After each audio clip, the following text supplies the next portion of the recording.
오늘 말씀은 중보기도라는 제목으로 말씀을 정했는데요. 중보기도는 엄밀히 말하면 중보자는 한 분, 예수 그리스도 한 분이십니다. 때문에 중보기도라는 단어, 그 뜻이 적합하지 않다 해서 도고라는 또 한자를 또 쓰기도 합니다. 타인을 위한 기도, 하나님께 담대히 나아갈 수 있는 자유롭고 친밀한 기도, 이런 뜻도 있다고 합니다. 근데 또 도고라는 단어는 현재 사용이 안 되고 있는 사어라고 또 합니다. 그래서 그냥 편안하게 알기 쉽게 이야기한다면 남을 돕는 기도, 타인을 위한 기도, 이것이 중보기도라 할 수 있겠습니다. 오늘 사무엘이 이제 이스라엘 백성들을 위해서 그들을 돕는 기도, 그들을 위한 기도를 하고 있습니다. 이는 마찬가지 오늘도 우리에게 동일한 하나님께서 주시는 사명이기도 하겠습니다. 우리도 또한 이 시간 함께하는 성도들을 위한 기도, 이 교회를 위한 기도, 더 나아가 우리 지역 주민들, 우리 민족, 나라를 위한 기도, 더 나아가면 세계 열방을 향한 기도, 그들을 돕는 기도, 그들을 위한 기도 할 수 있는 믿음의 성숙한 성도님들 되시길 바라겠습니다. 근데 이 앞절에 있는 내용을 좀 살펴보고 오늘 말씀을 봐야 되는데, 간단하게 간략하게 말씀드리면 언약궤를 블레셋 사람들한테 뺏겼어요. 엘리 제사장, 또 홈리와 비누아스 제사장으로서 역할도 다 하지 못하고 오히려 하나님께 드릴 번제물들을 더럽히고 하나님께 가야 될 것을 자기네 것을 취하여서 했던 그 제사장의 올바르지 못한 모습들, 그리고 또 언약궤를 이용해서 전쟁에 한번 이겨보겠다라는 그런 하나님을 경외하는 마음이 아닌 마음으로 언약궤를 들어서 전쟁터에 나갔다가 뺏기죠.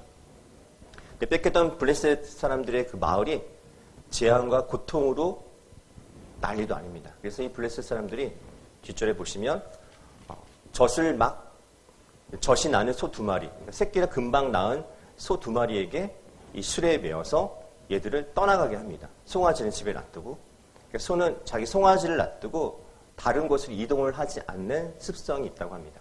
때문에 이 소들이 어디론가 간다면 그래서 하나님이 뜨실 것이다 했는데 그 소가 어디까지 갔냐면 베스메스라는 곳까지 갑니다.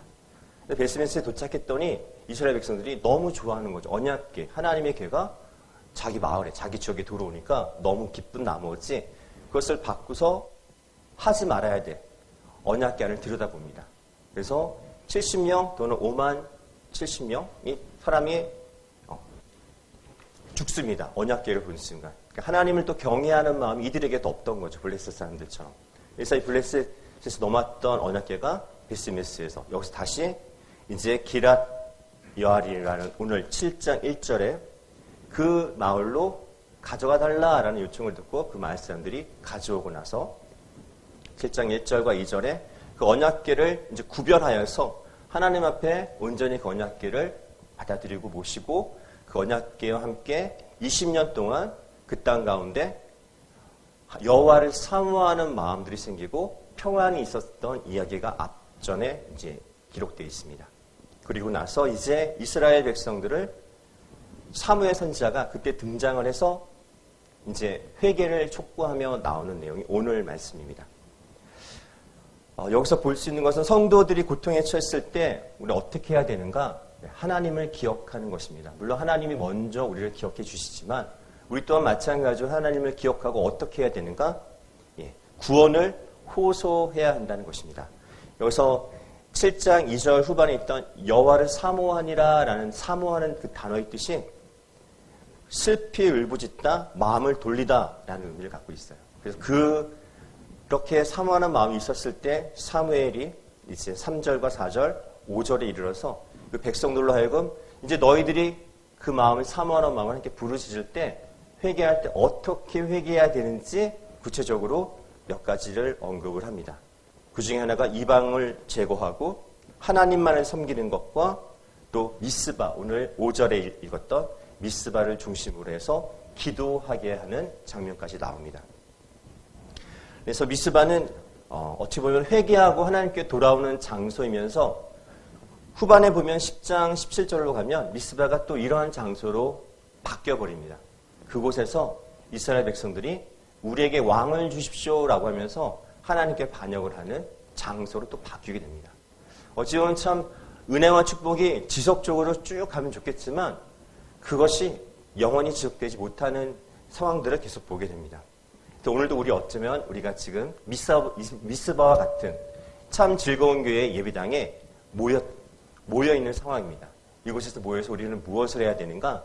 하나님께 부르시죠. 진정한 회개의 마음으로 기도하는 이 시간이 우리에게 주어졌다는 것입니다. 이 시간이 영원히 주님이 오실 그날까지 함께 기도하는 그리고 하나님의 응답을 듣는 그 자리가 될 수 있도록 함께 힘써서 모이기에 힘쓰는 우리 성도님들이 되셔야겠습니다. 어렸을 때 돋보기를 가지고 장난을 좀 많이 쳤습니다. 요즘 아이들은 게임도 많고 우리 김영선 전도사님도 돋보기 가지고 혹시 불장난하고 그러지 않으셨는지 모르겠는데 저는 불장난을 좀 많이 했거든요. 그것도 집안에서 베란다에서 참 그때는 집을 홀라당 태워 먹을 수 있었던 근데 하나님의 은혜로 불이 나지 않았던 어떻게 놀았냐면 이 팔각형으로 된 성냥 아시죠? 여기 다 아실 텐데 거기는 황을 다 칼로 깎았습니다. 거기 있는 걸 몽창 다. 그럼 얼마큼 쌓일까요? 많이 쌓이겠죠. 이왕에 블랙 확실하게 내자 해서 쌓아놓고 이게 타나 안 타나 하고 돋보기로 이제 가장 낮에 온도가 뜨거웠을 때 돋보기를 대고 잠깐 있었더니 어떻게 됐을까요? 불이 확 났죠. 진짜 타더라고요. 그만큼 돋보기가 하나로 모이게 하는 그 능력이 탁월했습니다. 근데 문제는 확 타오를 때 모두 같이 탔냐면 무엇도 제 머리카락도 다 타버렸습니다. 앞에. 예. 다행히 집이 안 탄 게 다행이죠. 예. 그리고서는 다음부터 절대로 그와 같은 행동을 하지 않았습니다. 왜냐하면 목숨이 위태로운 그런 지경까지 이를 수 있겠구나. 우리 기도의 모임이 미스바의 모이라고 하느냐. 흩어져서도 기도할 수 있잖아요. 집에서도 할 수 있고 일하는 그곳에서도 할 수 있고 쉬지 말고 늘 언제나 기도하는 것이 성경에도 말씀하고 있지만 그러나 특히 왜 모여서 기도하게 하는가? 모여서 기도할 때 이렇게 머리카락이 타면 다행이지만 우리의 모든 회개할 것들이 더 강력한 힘으로 능력으로 하나님께 올려드릴 수 있고 그 응답을 확실하게 더 받을 수 있는 기도의 모임이 그 집중하는 그 능력이 탁월하기 때문에 그렇습니다. 우리 모여서 예배 드리잖아요. 코로나 때 지금도 동영상 보고 이제 예배 드리는 분들 계시지만 함께 예배당에서 모여서 예배 드리는 것과 집에서 혼자 화면 보고 예배 드리는 것 완전 하늘과 땅 차이입니다. 저도 집에서 이제 영설교 아니죠. 영설교 이제 어렸을 때 교회고 하여튼 교회를 많이 옮기다 보니까 설교할 때 딴 교회 이름이 자꾸 등장하는데 양천교회 있을 때 영상으로도 저도 예배 드렸습니다. 집에서. 처음에는 양복 입고요. 넥타이 다 매고 바지도 다 입고 양말까지 신고 그리고 머리도 다 단정하게 하고 그리고서 앉아 예배 드렸는데 어느 순간에서부터인가 위에만 입어도 되지 않을까라는 생각을 하게 된 거예요. 왜냐하면 집에서 아내가 있고 애들이 있는데 다 편한 관계니까 그렇게 잠깐 생각하다가 그건 아니지 하고 계속 양복을 제대로 갖춰 입고 예배를 드렸던 생각이 납니다. 그렇다면 그러면 함께 예배했던 소파에 앉았던 아들과 아내는 옷을 외출복으로 갈아입고 예배를 드렸을까요? 아니 잠자던 복장 그대로 갖고 세수만하고 앉아서 예배를 드렸습니다. 어쩌면 우리가 함께 모여서 예배 드릴 때 번거롭고 거창스럽고 뭔가 다른 시간에 할애할 것이 많이 있을 것 같지만 그렇게 준비하고 뭔가 거치는 과정들 하나하나를 통해서 더 하나님께 집중하고 하나님만 바라보게 되는 시간들을 거쳐서 오늘 모여서 기도하는 예배하는 찬송하는 시간이 미스바에 모여서 회개를 통해서 하나님이 응답하시는 그 역사를 보았던 이 사무엘과 이스라엘 백성들처럼 오늘도 우리에게 그러한 은혜가 있기를 바랍니다. 그래서 더 많이 모여서 함께 예배드리면 좋겠어요. 더 많이 모여서 기도했으면 좋겠어요. 근데 이건 좋고 나쁘고가 아니라 그렇게 해야 되는 거예요, 원래. 그렇게 하라고 우리를 구원하신 거예요. 근데 우리는 편해졌어요, 점점. 상황이 그렇다라고 합리화시켜요. 못 올 수도 있지. 영상으로도 예배드리면 다행이지. 교회 주일 성수 매일 할 수는 없지. 그래도 나오면 좋지. 선택이 아니라 안 하면 안 되는 거예요. 와서 이렇게 회개하고 부르짖지 않으면 하나님께서 응답하실 수가 없는 거예요. 온전히 회개하지 않으면. 오늘 우리가 이렇게 모여서 예배하고 기도하고 찬송 부르는 것, 더 큰 목소리로 찬송하고 더 부르짖어 기도하고 더 모여서 하나님 말씀에 집중할 수 있는 믿음이 되시길 바랍니다. 그래서 교회를 중심으로 모여라, 모이기에 힘쓰라, 말씀하고 있습니다. 세상은 하나님을 거부하고 하나님께 집중하지 못하게 만드는 그런 장치들이 너무 많아졌어요. 우리 예배 드릴 때도 핸드폰 보시죠. 물론 말씀을 볼 수도 있어요. 근데 그렇지만은 않아요. 문자도 확인하시고 카톡도 확인하시고. 교육자인 저도 부교육자를 있을 때는 성도들한테 뭐 문자가 오거나 카톡 뭐 확인하면서 예배당 담임 목사님 앞에 설교하시고 그랬던 적이 많이 있어요. 오히려 예배 가운데 뭔가 섬긴다고 하는 그들이 오히려 예배에 집중을 하지 못하는 정반대의 일들을 겪게 되는 일들이 많이 있습니다. 지난번에 얘기했던 것처럼 기도 시간에 막 돌아다녀요. 뭘 준비해야 되고 뭘 해야 되고 앞으로 왔다가 뒤로 왔다가 사역자들이 막 정신없이 움직여요. 할 일이 너무 많아요. 예배에 집중하는 것이 우리에게 너무나도 힘든 시대가 더 돼가고 있습니다. 특히나 자연적인 어떤 재앙이나 어쩔 수 없는 불가항력적인 일들이 일어나게 되면 이거 믿음을 따지지 않아요. 그럴 수도 있다라고 우리는 인정을 해버려요. 하지만 그럼에도 불구하고 더 모여서 힘써 기도해야 되는 이유가 더욱더 주님이 오실 날이 가까워지기 때문입니다. 힘써서 모여서 더 집중해서 말씀 들으시고 더욱더 집중하여서 하나님께 기도하실 때 우리의 몸에 있는 더러운 거룩하지 못한 것들은 다 태워버리고 하나님의 거룩한 옷을 다시 입으셔서 하나님께서 어떠한 일을 행하시는지 바라볼 수 있는 믿음의 눈이 활짝 열리는 우리 성도님들 되시기에 주님의 이름으로 축원합니다. 교회에 바뀐 게 몇 가지 있습니다. 담임 목사님 기다리고 계세요. 숨은 그림 찾기. 누가 알아채고 누가 말을 하는가. 예배당뿐만 아니라 식당도 있어요. 식당이 2군데가 있거든요. 문제입니다. 이번 주일에 확인하신 분에게 제가 개인적으로 제가 헌혈을 할 때마다 이제 롯데시네마 영화 상품권을 받거든요. 지금 제 지갑 5장이 있습니다.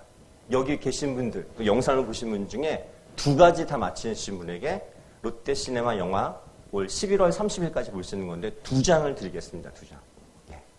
교회에 관심을 가지셔야 돼요. 뭐가 바뀌었는지.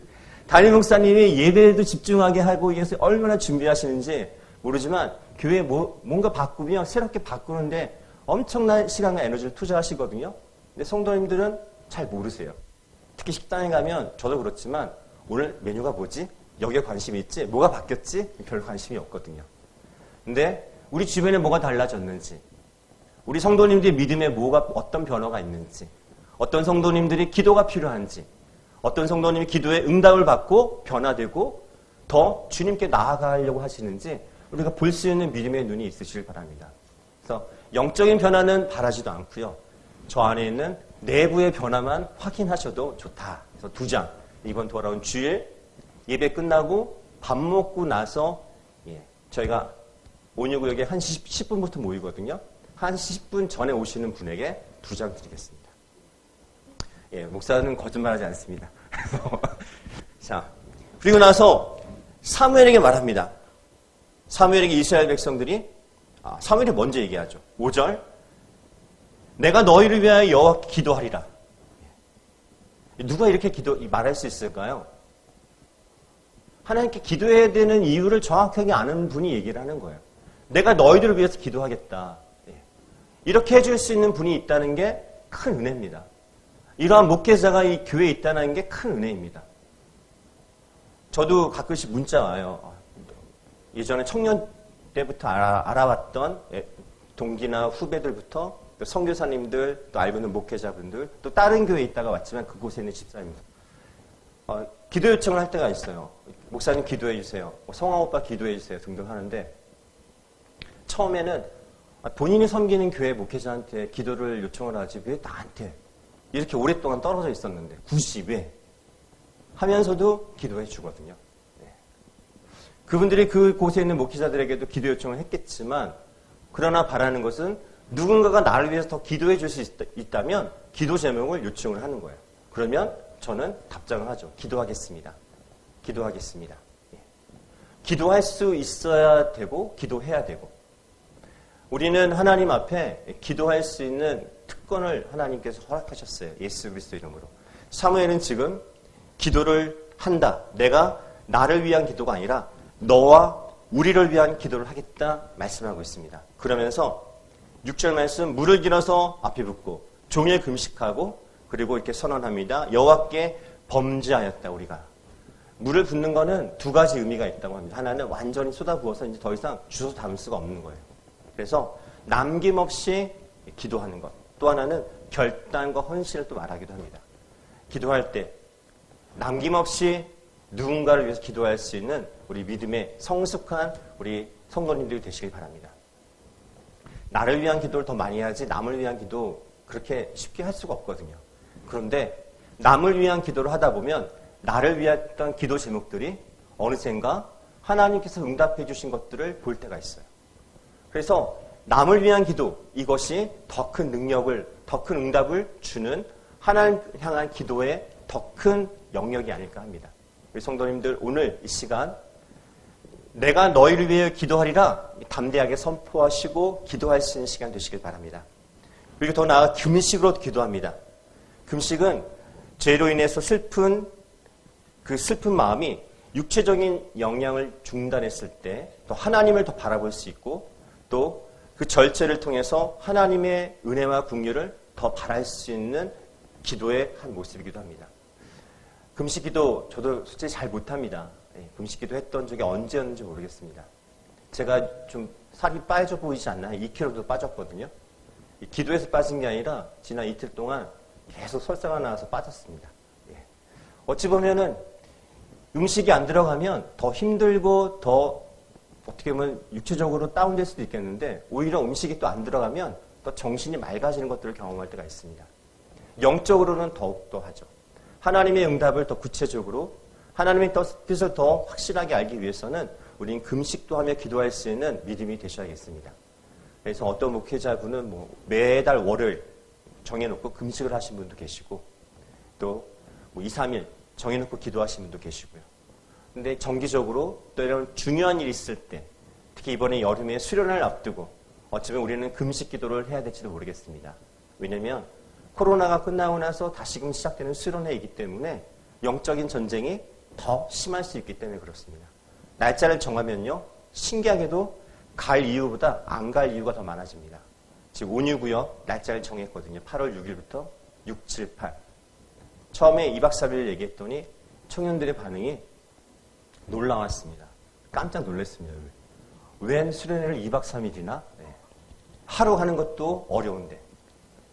이전에는 2박 3일은 당연한 거였는데 점점 갈수록 시간을 구별해서 따로 떼어서 함께 여름에 모여서 하나님의 음성을 더 듣고자 작정하여 구별해 드리는 시간이 점점 사라지고 있습니다. 이 시간을 우리가 확고히 붙잡고 더 많은 영혼들이 함께 참여하기 위해서라면 어쩌면 지금은 더욱더 금식하며 기도해야 될지도 모르겠습니다. 사무엘은 지금 금식하며 기도할 것을 얘기하는데 이 앞장에 보시면 2장 29절에 보면 정반대의 제사장들의 모습이 나옵니다. 아까 처음에 말씀드렸던 엘리 제사장의 두 아들이 하나님 앞에 바쳐질 제물들을 자기들을 살찌우는 것으로 바꿔버렸습니다. 어쩌면 우리는 우리의 육신이 살찌우고 이것에 더 집중하기보다 우리 영혼을 살찌우기 위해서는 금식하며 하나님 앞에 구별된 그리고 절제된 그러한 행위로 하나님께 예배하고 기도할 수 있는 시간도 필요하겠습니다. 그리고 선포하기를 우리가 범죄하였다 말합니다. 어쩌면 제일 죄악이 가득하고 그 다음에 곧 망할 것 같은 나라 생각하시면 어디가 생각나시나요?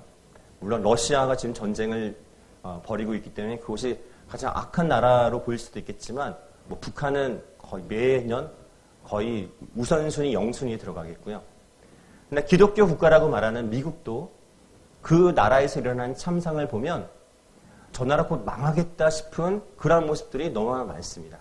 총기 사건, 마약, 동성애, 기독교 국가라고 말하지만 하나님이 없는 것 같은 사건, 사고가 일어나고 있습니다. 그런데 놀라운 것은 그 나라를 위해서 정말로 전심을 다해서 금식하며 이 나라가 범죄했습니다라고 고백하며 선포하며 기도하고 있는 신실한 크리스찬들이 그 나라를 위해서 중보 기도하고 있기에 그 나라가 아직도 망하지 않고 그리고 건재하게 어쩌면 세계 곳곳에 어떤 균형을 잡기 위해서 하는 행동들 가운데 악한 모습도 드러나고 있지만 때로는 선한 모습으로도 보이고 있는 그 일들이 지금 유지되고 있는 것은 누군가 기도하고 있는 이들이 있기 때문이라고 말하기도 합니다. 어쩌면 악한 것들이 곧 사라져야 될 것 같은 이 세상이지만 그들에게도 아직 하나님께서는 그들에게도 햇빛을, 그들에게도 은혜의 비를 내려주시고 있기에 그들에게 하나님의 긍휼이 또 구원의 기회가 있기를 바라는 누군가의 기도 때문에 그들이 아직 심판의 날을 이르기 전 기회에 있는 시간이 되지 않을까 합니다. 오늘 사무엘이 말했던 것처럼 나를 위한 기도해서 내가 너희를 위해 기도하겠다 말할 수 있는 성도님들이 되시길 바랍니다. 마지막으로 이제 이스라엘 백성은 그럼 또 뭐라고 얘기할까요? 당신은 우리를 위하여 우리 하나님 여호와께 어떻게 해달라? 쉬지 말고 부르짖어 구원케 하소서 요청합니다. 이제 사무엘은 내가 너희를 기도하겠다라고 선언을 하고 나갔지만 이제 이스라엘 백성은 기도 요청을 하는 거죠. 누군가에 위해서 중보기도하고 돕는 기도를 하는 것도 중요한데 또 하나는 기도 요청을 하는 것도 중요합니다. 기도 제목이 있는데 기도 부탁을 안 해요. 솔직히 기도 부탁을 하는 것도 쉽지 않겠지만 누군가가 나를 위해서 기도해 줄 수 있는 사람이 있다면 주저하지 말고 성도님 또는 목사님, 전도사님 저를 위해서 기도해 주세요. 매 주마다 전도사님께서 중보기도 성도님들 기도의 제목들을 문자로 보내주십니다. 우리 성도님들이 더 많은 숫자가 있는데 거기에 나와 있는 명단은 10명 남짓 된 명단입니다. 물론 아주 심각한 기도 제목, 급한 기도 제목만 올렸기 때문에 그럴 수도 있겠지만 그렇지 않고 모든 이들에게 다 기도 제목이 있을 것인데 기도 요청을 잘 듣지 못해요. 하다못해 우리 오늘 구역에 있는 청년들에게도 기도 요청을 개인적으로 받아본 분이 아직 없어요. 제가 달라고 안 했기 때문에 안 줬을 수도 있겠지만 누군가가 나의 기도를 해줄 수 있는 누군가가 있는 그런 믿음의 공동체가 얼마나 은혜로운지 모릅니다. 우리 서로 간에 부끄러워하지 아니하고 서로의 기도 제목을 나눌 수 있는 은혜가 있길 바랍니다. 제가 청년 때 그 교회에 갔는데 중보기도 모임이라는 게 있는 거예요. 수요 예배 끝나고 나서 담당 목사님이 지시를 한 것도 아니고 누가 권한 것도 아닌데 스스로가 모여서 기도 모임을 하고 있었던 것입니다. 저는 그런 게 이제 어떤 건지도 잘 몰랐고 모임에 참석하다 보니까 주중에 있었던 이야기도 나누고 기도 제목도 나누면서 함께 기도하는 시간이 있었는데 저는 그게 당연한 줄 알았어요. 근데 지내다 보니까 이게 또 배우고 또 뭔가 훈련돼서 기도하는 거 아니었기 때문에 그 청년들도 그냥 따라하고 하다 보니까 다른 사람이 기도하는 것을 본받고 하다 보니까 그런 기도 모임이 이루어지게 됐는데 모이는 거는 좋았어요. 근데 뭐가 문제로 제가 느껴졌냐면 기도 제목을 나눈 데는 1시간 걸려요. 서로. 근데 기도는 10분이면 끝나는 거예요. 기도 제목 모임이라고 해야 될까요? 중보기도 모임이 아니라. 근데 그렇게 했던 이들이 그나마 그렇게 모여서 기도했던 기도로 인해서 그 동기들 중에 제가 같은 연배인 동기들 중에는 목회자가 지금 4명인가 5명이 목회를 하고 있고요. 한 명은 선교사로 나가 있고 한 명은 또 찬양사역자로 나가 있고 그때 청년 때는 똑같은 청년들이었고 직장인들이었는데 함께 기도하며 모였던 그들이 하나님께서 나중에 세월이 지나 시간이 지나서 각각의 달란트대로 하나님께서 들어 사용하고 있는 것을 보게 되었습니다. 그 중에 한 명이 파키스탄에서 본인은 이제 피국이라고 밝히지 말아달라고 하는데 그때 청년부 회장이었습니다. 바자회를 했습니다. 처음으로 그 교회에서. 교회가 생긴 일에 처음으로 바자회를 했는데 청년 2부에서 담당을 했습니다. 그러니까 많은 성도님들이 보내주셨죠. 지난번에 말씀드린 것처럼 뭐 못 쓸 것도 갖다 주시기도 하고. 근데 그걸 하면서 중요한 건 그날 날짜의 날씨였습니다. 근데 일기예보를 보니까 비가 엄청나게 온다는 겁니다. 근데 이 회장이라는 친구가 지금 파키스탄에 선교사가 있는 친구가 비가 오지만 내가 기도할 테니 밖에다가 하자. 왜냐하면 실내에다 하면 사람들도 안 올 것이고 또 수입이 있어야 누군가 도울 수도 있는데 밖에다가 새벽부터 아침까지 밖에 돗자리 갖고 다 진열을 해놓은 곳이었습니다. 그 전날 저하고 대판 싸웠거든요. 아니다. 일기예보에 비가 온다고 그랬다. 그러니까 지하실에다 해야 된다. 실내에다가. 본인은 아니랍니다. 내가 기도실에 가서 기도할 테니 밖에다 하자. 밖에다 하면 된다. 기도하면 하나님 응답해 주신다. 막 열심히 기도하는 모습을 저는 창문을 열고 보면서 비웃고 솔직히 욕까지 했습니다. 회장 때문에 생고생하게 생겼으니까. 분명히 비가 올 텐데 저거 비 오면 지하실로 다 어떻게 한꺼번에 옮기나 싶은 마음에 그 다음날 어떻게 됐을까요? 비가 왔습니다. 회장의 기도응답을 듣지 않으셨던 거죠, 하나님께서. 저는 기쁜 게 아니라 더 화가 났습니다. 왜냐하면 다 들고 내려가야 했어요. 지하실로. 지하 5층까지. 근데 놀라운 건 뭐냐면 그렇게 장대비가 내렸는데 하루 종일 비가 내렸거든요. 그 물건이 거의 다 팔렸습니다. 성도님들이 오셔서 일부러 오셔서 우산 쓰고 이 바지까지 젖는 비였는데 그런 비에 성도님들 오셔서 사주고 팔아주셔서 엄청난 많은 수익도 얻었고 다들 하나님께서 날씨와 상관없이 일하시는 하나님의 모습을 보면서 다 겸손해졌고 저도 특히 비가 오고 안 오고 중요한 게 아니라 기도하느냐 안 하느냐가 중요한 것이구나. 비가 와도 상관없이 하나님은 일을 행하시는구나. 우리는 기도응답을 비가 오냐 안 오냐로 따지지만 그것이 중요한 게 아니라 하나님께서 일하시느냐 안 하시느냐가 중요한 것이죠. 그래서 세월이 지나서 제가 목회자가 됐고 마석교회 부목사로 있을 때 주일에 전교인 체육대회가 있었습니다. 그날도 비가 온다고 합니다. 화요일부터인가 비가 온다고 예보가 나왔는데 금요일까지 계속 그 예보가 바뀌지 않고 근데 전교인이 체육대회니까 바깥에다가 야외에다가 다 준비하고 예약까지 다 했는데 수요일 저녁 예배 때부터 목회자들, 부목사들한테 성도님들이 계속 문의하고 전화가 오는 겁니다. 목사님, 주일에 비 온다는데 야외 예배, 체육대회 하나요? 안 하나요? 그 얘기를 계속 듣다 보니까 나중에 너무 화가 나서 일기예보가 이제 바뀌겠죠. 또 달라질 수도 있겠죠. 기다려보고 기도해보죠. 이렇게만 얘기하다가 그 주 금요기도회가 제 순서였습니다. 너무 화딱지가 나서 금요기도회 때 비가 오고 안 오고 자꾸 전화하고 물어보지 마시고 하나님께 기도하시라고. 이 시간 주일 비 안 오게 해달라고 기도하겠습니다. 그래서 그날 그 제목 한 가지만 놓고 기도를 했습니다. 금요일날 기도했던 게 주일에 비가 왔을까요? 안 왔을까요? 비가 안 왔습니다. 새벽까지 내다가 비가 그쳤습니다. 그래서 그날 날씨가 너무 좋은 날씨였습니다. 비가 개고 날씨가 화창하고 촉촉하지만 완전히 젖지 않은 상태에서 체육대회를 너무 즐겁게 시원하게 했던 기억이 납니다. 그리고 거기 참석했던 모든 성도님들이 뭐라고 얘기했냐면 조성환 목사님이 기도해서 하나님이 비를 멈춰주신 거야.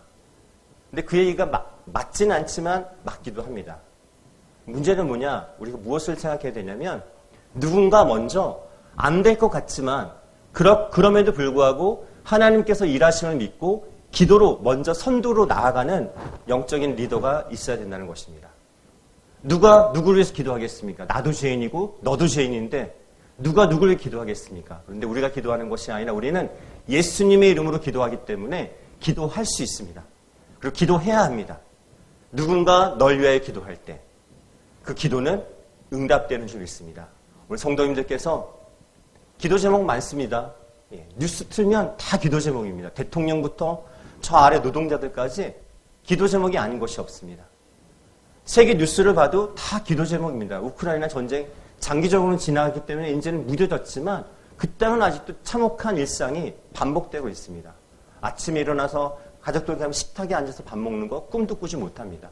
편안한 잠자리 그런 건 이제 없습니다. 언제 미사일이 떨어져도 누가 죽어도 이제 슬퍼하는 사람이 없는 나라가 되어버렸습니다. 우리가 어떠한 기도를 해야 될까? 누굴 위해 기도해야 될까? 내 문제도 큰데. 그러나 그럼에도 불구하고 기도하며 나아갈 때 하나님께서는 우리의 기도를 들으시고 그들의 위해서 하나님이 응답하실 뿐만 아니라 더불어 기도드리지 않았던 나의 필요까지 하나님께서 응답하시는 은혜가 있기를 믿고 기도하는 우리 모두가 되시길 바랍니다. 금식 기도를 통해서 이스라엘 백성들은 신앙의 수준이 올라간 거예요. 그래서 이제 당신이 우리를 위해서 쉬지 말고 기도해 주십시오. 간청할 수 있는 거예요. 이전에 이스라엘 백성들은 하나님도 섬기고 우상도 섬기고 이것도 섬기고 저것도 섬기고 이젠 그렇지 않았어요. 하나님만 섬기게 됐어요. 그러니 하나님만 섬기게 된 백성이 되고 나니 하나님만 바라보는 선지자 사무엘에게 간청하는 거죠. 오늘도 이 삼줄교회에 기도 요청을 할 수 있는 사역자들이 있습니다. 담임 목사님 계시고 또 그외 부교육자들이 있습니다. 기도 요청하셔도 되고 권사님들도 계십니다. 그분들께 기도 요청을 하시고 어려워서 혼자 신음하지 마시고 기도 요청을 하여서 함께 기도할 때 응답되어지는 그 은혜라 얼마나 큰지, 얼마나 크고 놀라운지 그것을 바라보는 이 여름, 그래서 가을의 믿음의 결실로 하나님께 기쁨으로 드리는 추수감사의 예배가 풍성한 참 즐거운 교회가 되기를 주님의 이름으로 축원합니다.